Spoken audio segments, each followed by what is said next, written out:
Greetings, YouTube.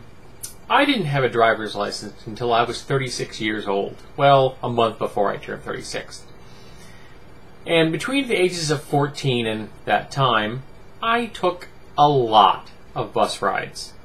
And in that time, I got to know quite a few of the bus drivers in my city, even though the transportation system in my city is not the best. Not very thorough, it didn't run that long, and over time, it's just gotten worse. And some of the bike drivers and I got along just fine.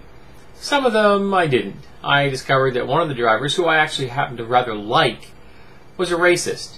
It distressed me greatly. She was a nice person other than that, but it really colored my opinion of her, and it was never quite the same between us.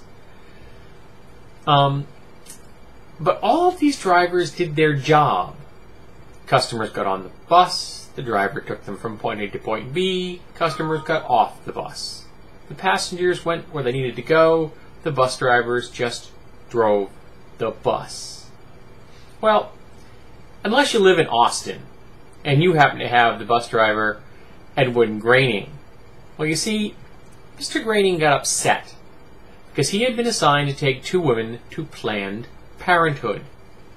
Mr. Graning is an ordained minister, and he felt a moral conflict because by taking two women to Planned Parenthood, he could potentially have been enabling abortions.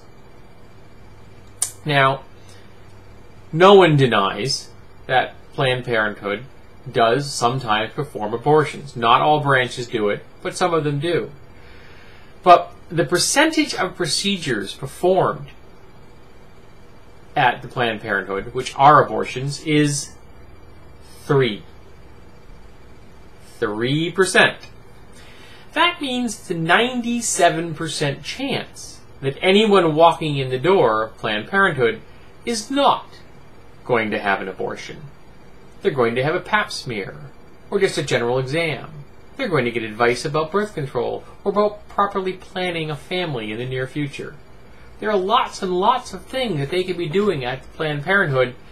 There's a 97% chance that it does not involve abortions in the least. Well, Mr. Graning contacted his supervisor and said, I'm not going to transport these people because I'm afraid that they may be having abortions. And his supervisor said, well, then you are resigning. He refused to resign. He was ordered to bring his bus back to the station, to the depot.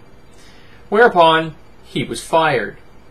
Mr. Graning is now suing the transportation system he used to work for.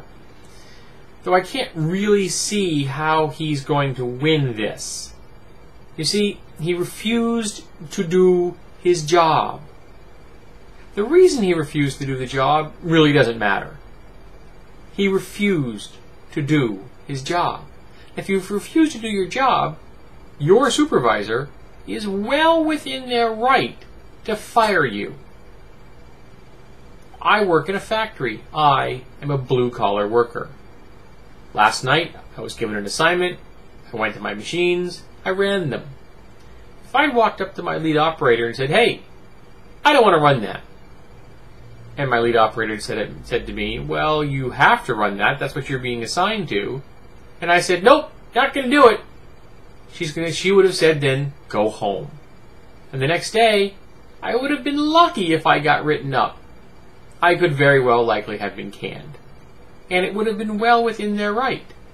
Because in America, we have the right to fire people when they screw up. Just as we have the right to quit when we desire. So, I think that Mr. Graning has no chance whatsoever of winning the suit. But there's a bigger issue here. He decided that his particular moral position had more validity than the right to a person to use public transportation, to go where they wanted to, and do as they chose. He, in its very definition of the word, discriminated against these people. Now, he thinks it's okay to discriminate them because, well, they're women and they could have been having abortions at Planned Parenthood.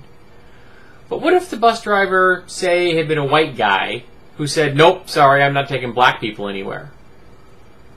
or had been a Jewish person that said, nope, sorry, no Christians allowed.